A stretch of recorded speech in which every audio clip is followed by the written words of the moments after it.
Hello everybody, welcome to my channel judiciary prep हो। देखिए, क्योंकि हमने राजस्थान स्टैंप एक्ट कवर कर लिया था, तो अभी हम करने वाले थे मोस्ट इंपॉर्टेंट एमसीक्यूज। ठीक है, इससे पहले मैंने ऑलरेडी आपको कवर करा दिए हैं। आज जो हम करने वाले हैं उसका भी स्टैंडर्ड उतना ही ज्यादा, एमसीक्यू का उतना ही ज्यादा अच्छा स्टैंडर्ड रहेगा जैसे हमने पहले सॉल्व किया था। अब हम धीरे धीरे अपने लेवल को इंक्रीज कर रहे हैं। ठीक है, तो आज हमें क्या करना था, क्वेश्चन नंबर 11 करना था। देखिए, अगर राजस्थान स्टैंप एक्ट किसी भी एग्जाम में पूछा जाता है तो ये वीडियो आपके लिए बहुत ही इंपॉर्टेंट है, क्योंकि हम एमसीक्यू के साथ साथ हर एक एस्पेक्ट को कवर करते हुए जा रहे हैं। ठीक है, बेयर एक्ट को हमेशा अपने साथ रखना है। मैंने हमेशा आपको कहा है कि बेयर एक्ट आपके हाथ में होना चाहिए।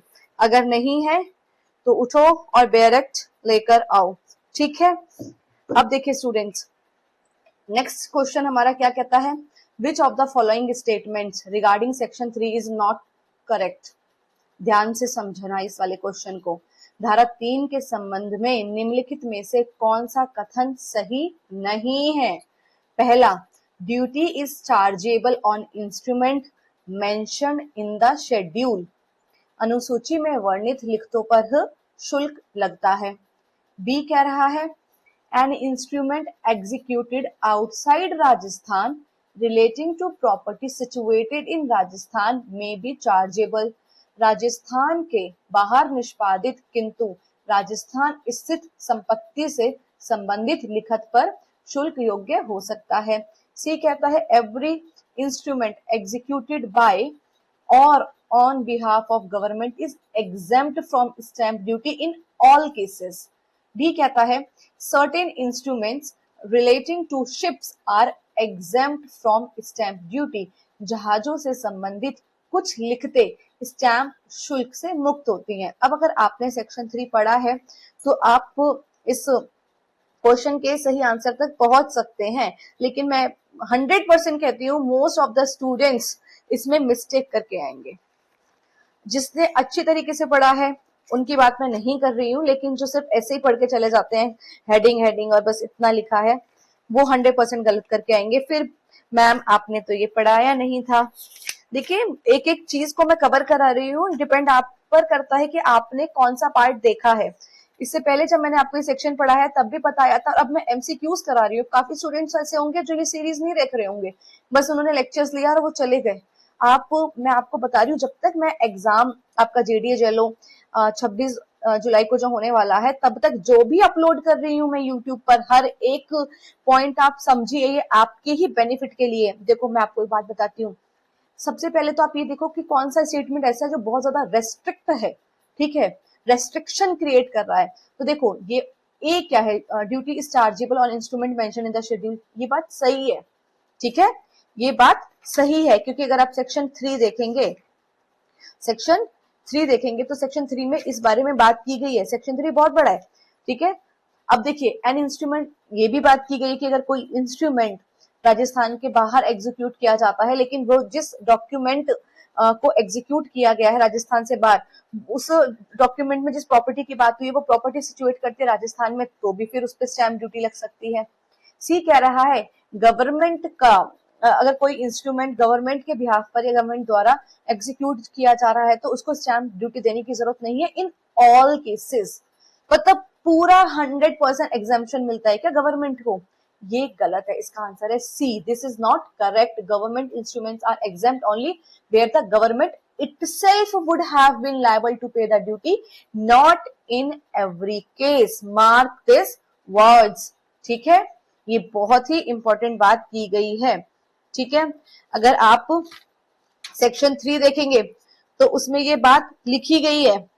ठीक है, subsection 2 the clause 1, provided that no duty shall be chargeable in respect of any instrument executed by or on behalf of or in favor of the government in cases where but of this exemption the government would be liable to pay the duty chargeable in respect of such instrument सरकार द्वारा या उसकी ओर से या उसके पक्ष में निष्पादित किसी भी लिखत पर उन दशाओं में जिनमें इस छूट के अभाव में सरकार ऐसी लिखत की बाबत प्रभार्य शुल्क देने के लिए उत्तरदायी होता है।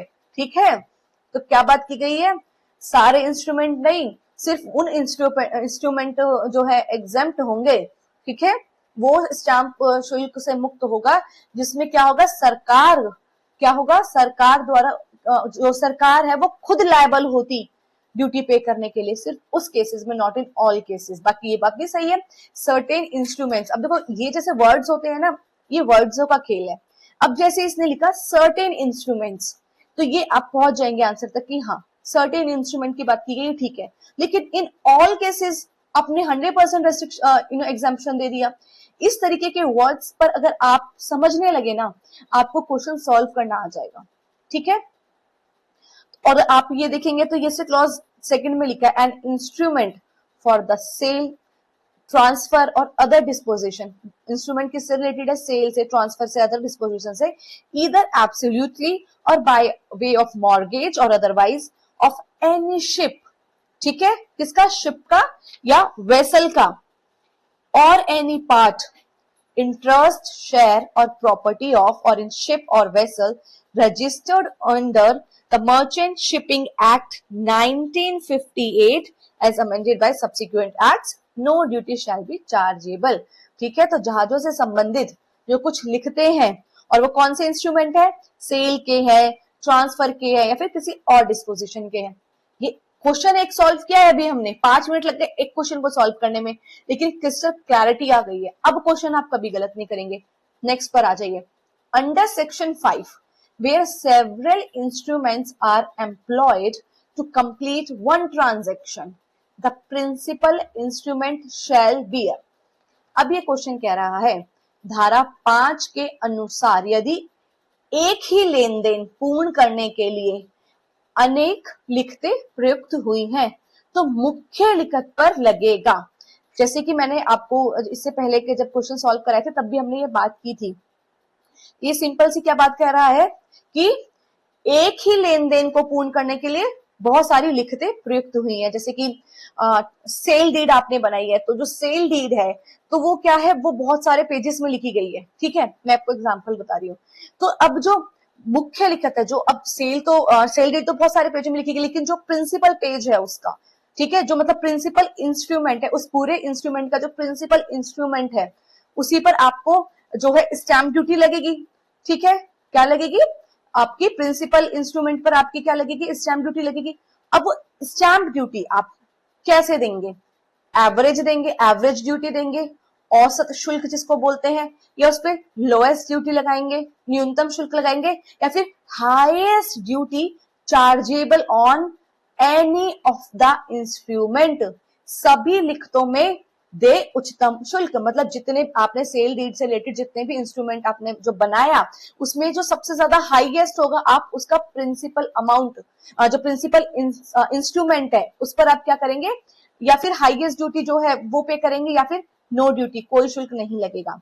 इसका आंसर है C, highest duty chargeable on any instrument. देखो जब मैंने आपको क्वेश्चन सॉल्व कराए थे तो मैंने आपको एक ट्रिक बताई थी या नहीं बताई थी, सेक्शन 5, 6, 7, 8 की ट्रिक बताई थी। सेक्शन 5 क्या था हमारा, एसआई, सेक्शन 5 क्या था, एसआई, सेक्शन 6 क्या था हमारा, एसडीएम, सेक्शन 6 क्या था, एसडीएम, सेक्शन 7 क्या था, एसडीएस, और सेक्शन 8 क्या था, सीसीडी। अब सुनो, सेक्शन 5 को मैंने क्या बताया, एसआई मतलब सेवरल इंस्ट्रूमेंट। तो ये बात जब हमने इससे पहले एमसीक्यू किया था उसमें भी हमने इस बात को कवर किया था। Several instrument use in a single transaction, अब वो चाहे सेल का है, मॉर्गेज अग्रीमेंट है, कोई भी डॉक्यूमेंट है, memorandum etcetera, relating to the deposit of title deed और सेटलमेंट। तो फिर जो प्रिंसिपल इंस्ट्रूमेंट होता है, ठीक है, उस पे क्या है, हाईएस्ट या फुल स्टैंप ड्यूटी पे की जाती है, और जो बाकी अदर इंस्ट्रूमेंट होते हैं उस पे 100 रुपीज का नॉमिनल जो है चार्ज पे किया जाता है, 100 रुपीज का ओनली। इस सेक्शन 5 को याद रखना।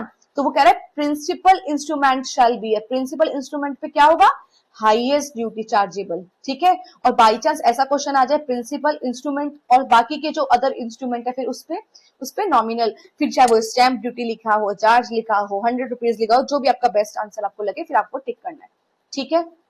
अब देखो मैंने एसआई बताया, सेवरल इंस्ट्रूमेंट, SI, SDM क्या है, सेवरल डिस्टिंक्ट मैटर्स, SDS क्या है, सेवरल डिस्क्रिप्शंस इन शेड्यूल, फिर क्या है CCD, copy counter parts document. हो गया ना आपको सेक्शन 5 से लेके 8 तक यार।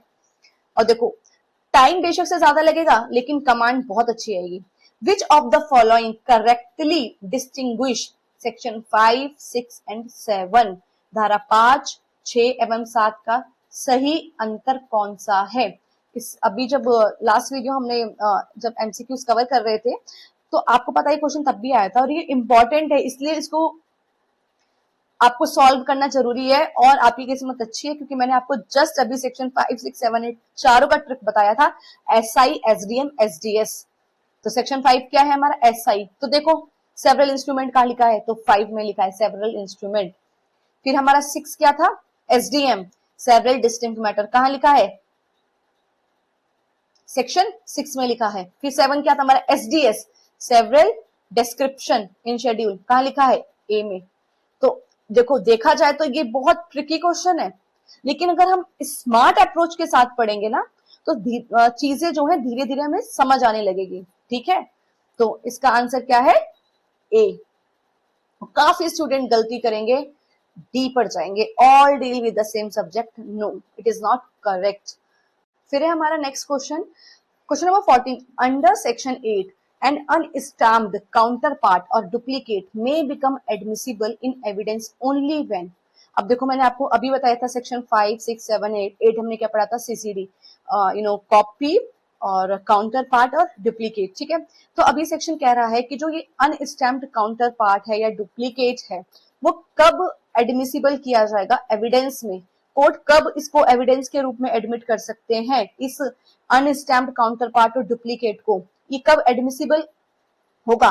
धारा 8 के अनुसार बिना स्टैंप लगी समकक्ष प्रति या डुप्लीकेट साक्ष्य में तभी ग्राह्य होगी जब पहला इट इज नोटराइज्ड व नोटीकृत हो, दूसरा इट इज रजिस्टर्ड व पंजीकृत हो, C proper duty payable under section 8 is paid with the permission of court, न्यायालय की अनुमति से धारा 8 के अंतर्गत देय शुल्क जमा कर दिया जाए, and D it bears the signature of the collector, उस पर कलेक्टर के हस्ताक्षर हो।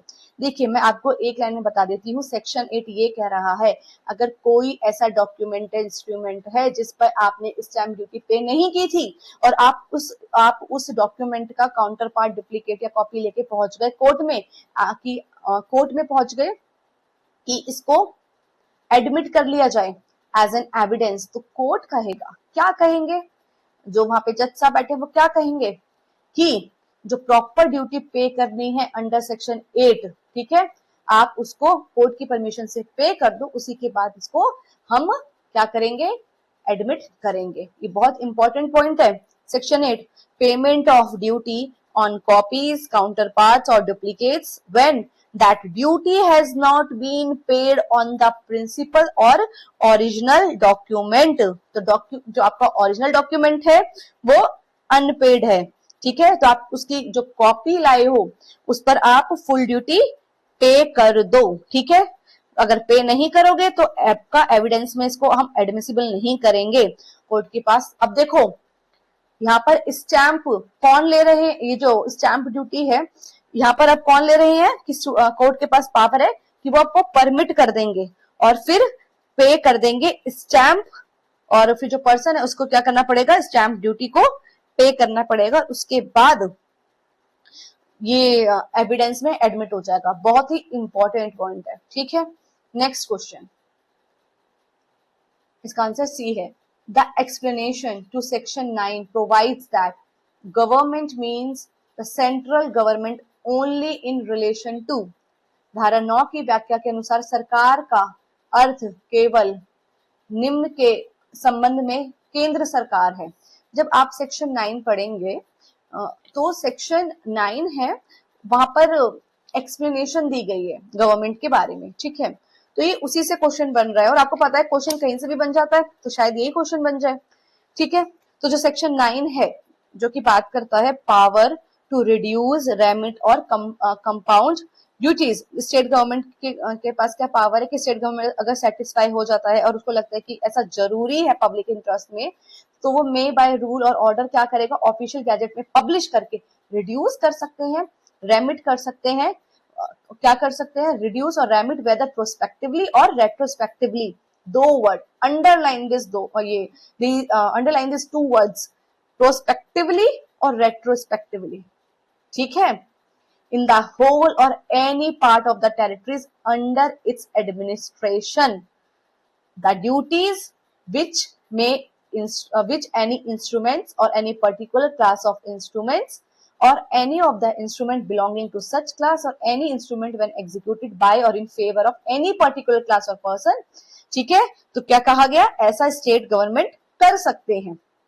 जब आप यहाँ पर इसकी एक्सप्लेनेशन देखेंगे तो ये कहता है, जो आपने सबसेक्शन 1 पढ़ा उसमें आपने जो वर्ड गवर्नमेंट पढ़ा, क्योंकि अगर आप देखेंगे सेक्शन 9 में बात हुई कि गवर्नमेंट ऐसा काम कर सकती है, रिड्यूस भी कर सकती है, रेमिट भी कर सकती है, ठीक है, रिड्यूस भी कर सकती है और रेमिट भी कर सकती है, ठीक है, लेकिन ऑफिशियल गैजेट में पब्लिश करके।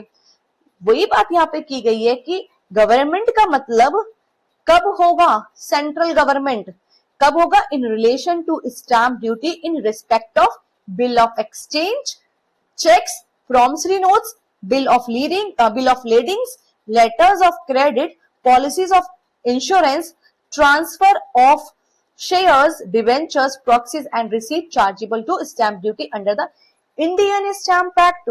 Very very important question.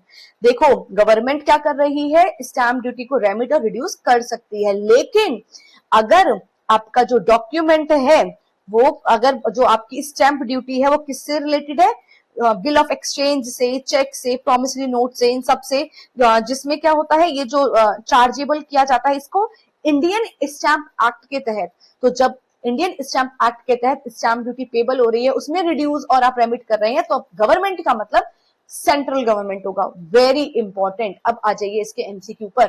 देखिए, every instrument under the act, अधिनियम की प्रत्येक लिखित नहीं, B, bill of exchange, cheques, promissory notes, bill of lading, letter of credit, policy of insurance, transfer of shares, debentures, proxies and receipt chargeable under Indian Stamp Act 1899। जो जितना मैं आपको ये फोकस करके पढ़ा रही हूँ इसका सिर्फ एक ही रीजन है, क्योंकि आपके माइंड में किससे क्लैरिटी बन जाए।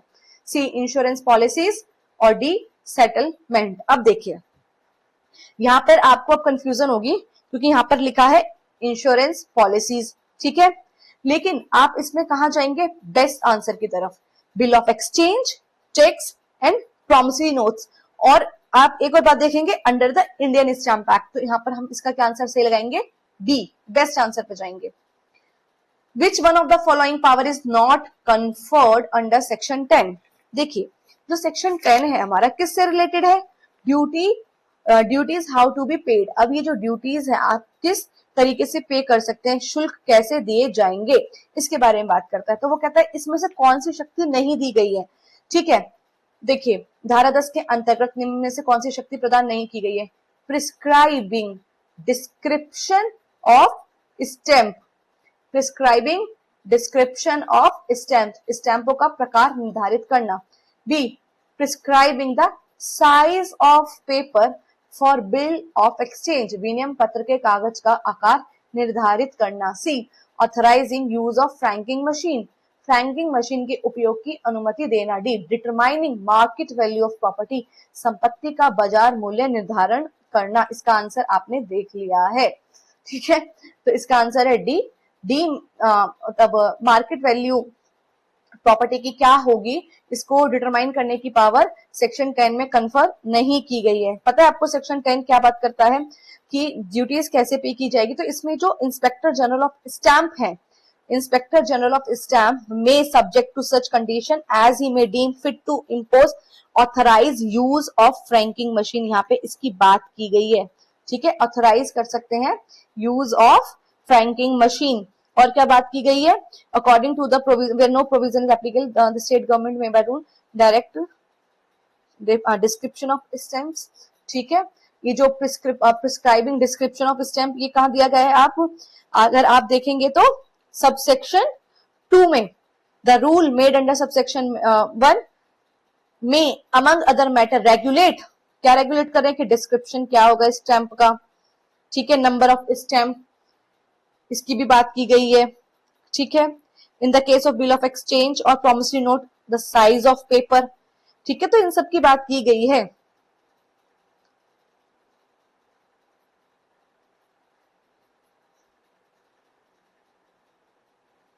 और देखो यहां पर दो बातें हैं सेक्शन 10 में, state government may by rule direct, यहाँ पे स्टेट गवर्नमेंट की पावर दे रखी है कि स्टेट गवर्नमेंट ऐसा कर रही है, लेकिन जो अथोराइजिंग यूज ऑफ फ्रैंकिंग मशीन है उसमें इंस्पेक्टर जनरल ऑफ स्टैंप्स को भी पावर दी गई है। दो है अथॉरिटीज यहाँ पे, एक तो स्टेट गवर्नमेंट भी है और एक इंस्पेक्टर जनरल ऑफ स्टैंप भी है, याद रखना, भूलना नहीं।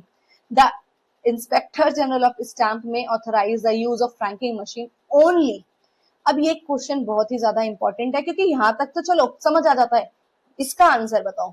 महानिरीक्षक मुद्रांक फ्रैंकिंग मशीन के उपयोग की अनुमति केवल किसी भी व्यक्ति के अनुरोध पे दे सकते हैं, whenever requested by any person, by oral permission, मौखिक अनुमति द्वारा दे सकते हैं, by written order when public interest and large volume of instruments justify such authorization। Her case में नहीं देंगे inspector general of stamp franking machine को यूज करने का आपको ऑथराइजेशन, कब दे रहे हैं, ए में, बी में, सी में या फिर D after approval of high court, उच्च न्यायालय की स्वीकृति के बाद, इसका आंसर है सी। अगर आप देखेंगे तो यहां पर ये बात लिखी है, where the inspector general of stamp और the superintendent of stamp authorised by the inspector general of stamp in this behalf is satisfied that having regard to the extent of instrument executed and duty chargeable thereon is necessary in public interest, necessary in public interest, तो वो क्या कर देंगे, in writing authorise कर देंगे उस person को, उस बॉडी को, उस ऑर्गेनाइजेशन को जिस फ्रैंकिंग मशीन का यूज करना चाहती है, ठीक है, याद रखना है आपको। Next question, which of the following is correctly matched, बताइए कौन सा करेक्टली मैच्ड है। देखो सबसे पहले हम उन ट्रिक्स पे जाएंगे जो हमने ट्रिक्स सीखी है। हमने सीखा है 5, 6, 7, 8 में, ठीक है, तो अब देखो क्या 5 इसमें आ रहा है, नहीं आ रहा है, कोई बात नहीं, 6 आ रहा है, ठीक है। हमने क्या पढ़ा था, 5 में एसआई पढ़ा था और 6 में हमने पढ़ा था एसडीएम। अब देखो 6 में हमने बात की है एसडीएम की, मतलब several distinct matter, several distinct matter. तो अगर सेवरल डिस्टिंक्ट मैटर है तो क्या उसमें हाईएस्ट ड्यूटी जो होगी अमंग डिस्क्रिप्शन उसको पे किया जाता है। मैं आपको एग्जांपल देती हूँ, सेवरल डिस्टिंक्ट मैटर मतलब एक इंस्ट्रूमेंट है, उस पर सेल डीड भी बना दी किसी ने, मॉर्गेज का मॉर्गेज डीड भी बना दी, ठीक है, तो सेवरल डिस्टिंक्ट मैटर कर दिए। अब क्या उसमें आप जो हाईएस्ट ड्यूटी पे करते हो, नहीं, उसमें आप एग्रीगेट पे करते हो। क्या करते हैं उसमें, हम एग्रीगेट स्टैंप ड्यूटी पे करते हैं, नॉट हाईएस्ट, ठीक है, आपको ये याद रखना है। सेपरेट मैटर के लिए सेपरेट ड्यूटी रखनी है, ठीक है, आपको ये याद रखना है। जिस तरीके से बता रही हूं उस तरीके से आप बस इसको नोट डाउन करते हुए जाओ। सेक्शन 6 आपको पता है ना, हमने बहुत अच्छे से कवर किया था, ये वही सेक्शन 6 की बात कर रहा है, ठीक है। एनी इंस्ट्रूमेंट कंप्राइजिंग और relating to several distinct matter shall be chargeable with the aggregate amount, ठीक है, ओके। फिर हमने क्या पढ़ा था, 5, 6, 7, 8, तो 5 तो है नहीं, 6 हमारा था, 6 हमारा था एसडीएम यस, और 5 हमारा था एसआई। फिर 7 हमारा क्या था, एसडीएस, ठीक है, मतलब सेवरल डिस्क्रिप्शंस इन शेड्यूल, वो जो आपका मैटर है, एग्जांपल आपने सेल डीड बनाई है, अब वो जो डिस्क्रिप्शन शेड्यूल के अंदर बहुत सारी डिस्क्रिप्शन है, उसमें बहुत जगह फॉल कर रही है, तो उसमें से आप कहां पर स्टैंप ड्यूटी जो है पे करेंगे, उसमें हमारी क्या होती है, हाईएस्ट वाली पे की जाती है, ठीक है। उसमें क्या होती है, उसमें हम क्या करते हैं, ओनली 1 ड्यूटी इज पेबल जो कि हाईएस्ट हो। तो देखो 7 क्या बात कर रहा है, इंस्ट्रूमेंट फॉलिंग अंडर 2 और मोर डिस्क्रिप्शन, तो सेक्शन तो 7 हमें ठीक लग रहा है। अब सेक्शन 8 क्या हमारा मार्केट वैल्यू से रिलेटेड नहीं था, ये नहीं है, तो सीसीडी से था। और सेक्शन 4A हमारा क्या है, रिफंड ऑफ ड्यूटी से था। Section 4A refund of duty से था, नहीं, सेक्शन 4A हमारा क्या था, यस, सेक्शन 4A हमारा रिफंड ऑफ ड्यूटी से था, नहीं, वो था rounding off fractions in duty. Rounding off का मतलब जैसे कि अगर आपका स्टैंप ड्यूटी है, फॉर एग्जांपल ₹1000.25। अब इस 25 पैसे का क्या राउंड ऑफ करें, तो इसमें कहा गया अगर 50 पैसे से कम है तो उसको इग्नोर कर दो, तो मतलब ₹1000 रहने दो। और अगर 25 पैसे से, मैं आपको एक बार अपना ये डायरेक्ट, 50 पैसे, अगर 50 पैसे से हाँ तो सही है, 25 पैसे है तो उसको इग्नोर कर दो, सही बात है। और 50 पैसे से ज्यादा, जैसे 1075 पैसे, तो फिर आप उसको क्या मान लेंगे, आप उसको फिर ₹1 मान के उसको आगे राउंड ऑफ कर देंगे, ठीक है। तो आप किस पे चले जाएंगे, नेक्स्ट ऑन रुपी पे चले जाएंगे। तो ये बात हमारा किससे करता है, राउंड ऑफ से। और यहाँ पे क्या लिखा हुआ है, यहाँ पे क्या लिखा है, रिफंड ऑफ ड्यूटी, तो ये भी गलत है। तो हम अपने सही आंसर पे पहुंच गए, सेक्शन 7, जो की बात क्या कर रहा था, एसडीएस, ठीक है, several instrument falling under description in schedule, ठीक है। तो हमारा 7 आंसर इसका सी ठीक है। Next question, under section 9A the state government में रिड्यूस और रेमिट। देखो सेक्शन 9 के अंदर स्टेट गवर्नमेंट क्या है, रिड्यूस और रेमिट कर सकती है। देखो सेक्शन 9 में हमने क्या पढ़ा, पावर टू रिड्यूस, रेमिट और कंपाउंड ड्यूटीज, गवर्नमेंट के पास पावर थी। सेक्शन 9 में हमने अभी पढ़ा ना, गवर्नमेंट के पास पावर थी कि वो ऑफिशियल गैजेट में नोटिफाई करके रेट्रोस्पेक्टिवली या प्रोस्पेक्टिवली क्या कर सकती है, रिड्यूस और रेमिट कर सकती है। सेक्शन 9 किससे रिलेट कर रहा है, पावर टू रिड्यूस और रेमिट पेनल्टी और इंटरेस्ट, ठीक है। ये जो सेक्शन 9A है, और देखो क्योंकि ये सेक्शन 9A है तो आपको पता होना चाहिए कि ये सेक्शन 9A कब आया था। तो ये 2004 में इंसर्ट किया गया था। सेक्शन 9A कब इंसर्ट किया गया था, 2004 में।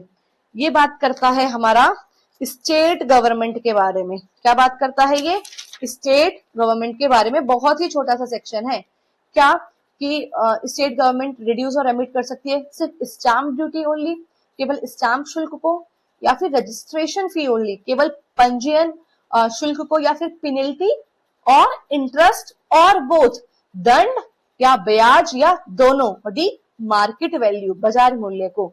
तो स्टेट गवर्नमेंट क्या रेमिट कर सकती है, तो देखो सेक्शन 9 में हमने क्या पढ़ा था, सिर्फ रिड्यूस और रेमिट। हमने जो सेक्शन 9 में पढ़ा था वो किस बारे में पढ़ा था, स्टैंप ड्यूटी के बारे में, ठीक है। यस, स्टैम्प ड्यूटी के बारे में पढ़ा था ना। लेकिन सेक्शन 9 में स्टेट गवर्नमेंट के पास क्या पावर है कि वो क्या रिड्यूस और रेमिट कर सकती है, पेनल्टी और इंटरेस्ट को भी। किसको, पेनल्टी और इंटरेस्ट को भी रिड्यूस और रेमिट कर सकती है। बहुत इंपॉर्टेंट पॉइंट है, कंफ्यूज मत होना, ठीक है। तो इसका आंसर है C. Next question, match the following provision correctly. बताओ, अगर ये क्वेश्चन अगर आपका आ जाता है जेएलओ में, और अगर आपने अन्ना मैम से अपने एक्ट्स को प्रिपेयर किया है, वहां से तैयारी की है, बताओ कोई भी आपको ऐसा डर लगेगा कि क्या पूछ लिया। भाई हम अपने ट्रिक के साथ गए हैं, पढ़ के। हमने सेक्शन 5 से लेके सेक्शन 8 तक की ट्रिक इसीलिए बना ली थी क्योंकि ये बहुत डिफिकल्ट लगता है स्टूडेंट को। सेक्शन 5 सारे ऑफिसर्स लगा दिए मैंने। सेक्शन 5 में एसआई बना दिया, सेक्शन 6 में एसडीएम बना दिया, सेक्शन 7 में एसडीएस बना दिया, और सेक्शन 8 में सबको सीसीडी ले गए हम, ठीक है। तो अब इसका करेक्ट मैच कीजिए। एक भी अगर आपको आ गया ना समझ तो आप कर पाएंगे। सेक्शन 5 हमारा एसआई, देखो एसआई कहाँ है, सी में। तो देखो फर्स्ट का सी कहाँ लिखा है, फर्स्ट का सी 2 जगह लिखा है, कोई बात नहीं। अब हम जाते हैं दूसरे पॉइंट पे। सेक्शन 6 हम क्या बात कर रहा था, एसआई की बात क्या था, हमारे एसडीएम साहब, ठीक है, सेवरल डिस्टिंक्ट मैटर। तो 6 का क्या हुआ, फिर ये जो सेकंड है उसका हुआ ए, तो ये फिर हमारा साफ बन रहा है, इसका हुआ ए, क्योंकि 1 का सी 2 का ए, तो फिर यही आंसर होगा, यस, ठीक है। आ जाइए नेक्स्ट क्वेश्चन पर। Oh, that's all for today. Okay, we have completed 20 questions. तो गाइस देखिए, अगर आप इस तरीके से अपनी तैयारी को बहुत ही शानदार तरीके से करना चाहते हैं, अपने एग्जाम को क्वालिफाई करना चाहते हैं, तो बिल्कुल भी अपने माइंड में कोई डाउट क्रिएट मत करो। जैसे मैंने आपको लेक्चर्स कराए हैं, जैसे मैंने आपको पढ़ाया वैसे पढ़ लो। और भी अच्छी तैयारी करना चाहते हो तो आप मुझसे नोट्स, ये जितनी भी पीडीएफ्स हैं, जितनी भी मैंने आपको स्टैंडर्ड लेवल की टेस्ट सीरीज बनाई है, आप सब क्या कर सकते हैं, बहुत ही नॉमिनल जो है नॉमिनल चार्जेस पे परचेज कर सकते हैं, और अपने एग्जाम को, ठीक है, क्या कर सकते हैं, क्वालिफाई कर सकते हैं, अपने लिए एक सीट पक्की कर सकते हैं।